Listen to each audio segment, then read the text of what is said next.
हाय दोस्तों, मैं विनय कुमार प्रजापति और आप सभी देख रहे हैं ट्रू सोशल 2.2।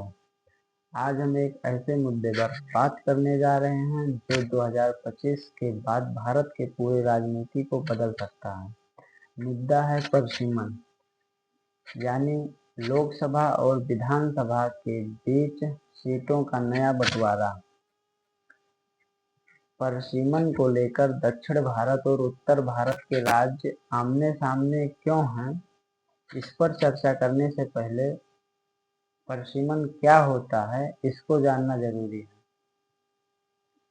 परसिमन मतलब जनसंख्या के आधार पर नए सिरे से चुनावी सीमाओं का निर्धारण, यानी जहां आबादी ज़्यादा है वहां सांसद ज़्यादा होंगे और जहां आबादी कम है वहां सांसद कम होंगे।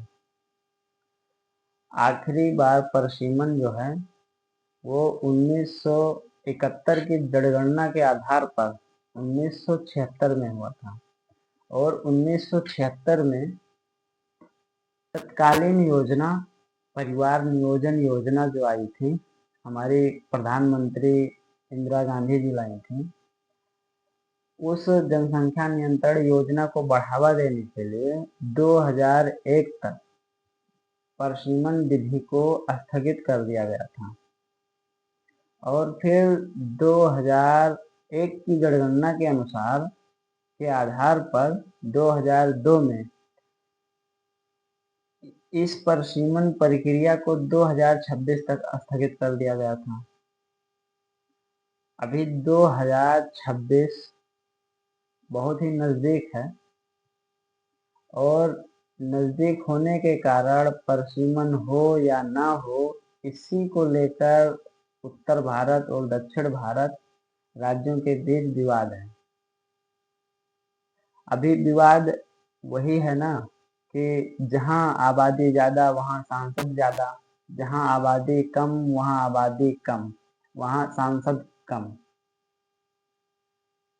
जहां आबादी कम वहां सांसद कम, इसी बात को लेकर जो है विवाद छिड़ा हुआ है। अभी ऐसा क्यों है ये हम आपको पूरा विस्तार से बताएंगे। जैसे जब 1976 में जनसंख्या नियंत्रण नियम लागू हुआ, कानून लागू हुआ, योजना लागू हुई, तो उस टाइम पे दक्षिण भारत के जो जितने भी राज्य थे उन्होंने उस नियम का, उस योजना का बाखूबी पालन किया, अच्छे से पालन किया। तो उन्होंने अपने राज्यों में जनसंख्या नियंत्रण लाई, वहाँ की आबादी कम हुई, जनसंख्या नियंत्रण हुई। और उत्तर भारत के जो राज्य थे वहाँ पे ऐसा कोई मतलब ज़्यादा इस चीज़ पे ध्यान नहीं दिया गया, जिसकी वजह से आज उत्तर भारत में वर्तमान टाइम पे आप सब लोग भी देखते होंगे कि कितनी आबादी है और कैसे क्या माहौल है उत्तर भारत का। तो इसमें प्रॉब्लम ये है कि अगर परसिमन होगा तो जब परसिमन का एक नियम है कि 10 लाख व्यक्तियों पर एक सांसद होता है, अभी यहाँ की आबादी ज़्यादा है तो यहाँ के सांसद ज़्यादा होंगे ना पार्लियामेंट में, और अगर उत्तर भारत के सांसद पार्लियामेंट में ज़्यादा रहेंगे तो कोई भी प्रस्ताव पारित करवाने के लिए इनको थोड़ा आसान रहेगा। और वहीं कोई प्रस्ताव अगर दक्षिण भारत के लिए है तो दक्षिण भारत के जो राजनेता लोग हैं उनको थोड़ा मुश्किल होगा ये सब चीज़ प्रस्तावित करने के लिए। तो इसी चीज़ को लेकर जो है विवाद छिड़ा हुआ है, और खासकर दक्षिण भारत में केरल, तमिलनाडु और कर्नाटक, क्योंकि ये 3 राज्य ऐसे थे जिन्होंने जनसंख्या नियंत्रण योजना जो आई थी इसको बाखूबी निभाया था, इस चीज़ का बाखूबी पालन किया था इस नियम का, जिसकी वजह से मतलब वहाँ की जनसंख्या बहुत अधिक नियंत्रण में आ गई थी। और आप सभी लोग जानते हैं कि वहाँ की आबादी जो है उत्तर भारत की आबादी से कई 2-3 गुना कम है शायद। तो इसी चीज को लेकर जो है विवाद छिड़ा हुआ है। अभी जब बोले तो परसिमन जो है वो एक संवैधानिक प्रक्रिया है,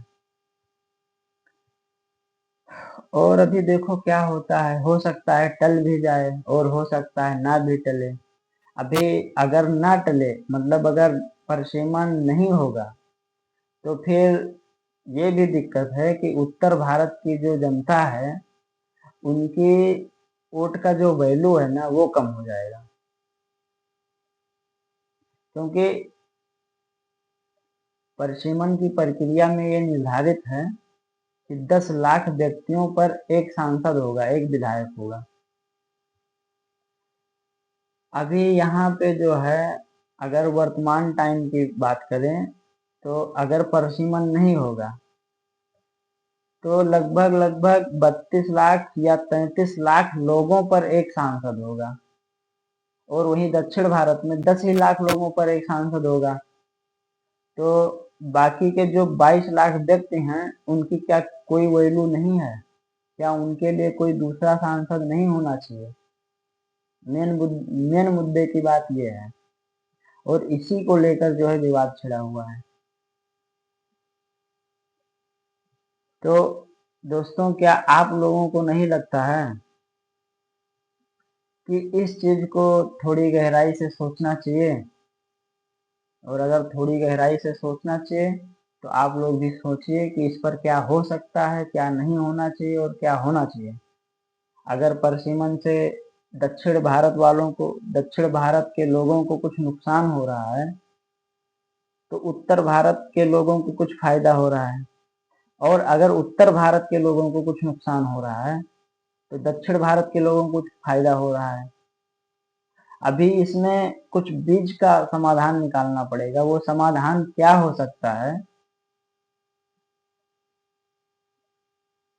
अभी इसमें वो समाधान यही हो सकता है कि इसको जो है मतलब परसिमन की प्रक्रिया जो है इसको या तो एक दोहरी व्यवस्था में बदल दिया जाए, जिसमें 50% आबादी के आधार पर हो और 50% शासन के आधार पर हो।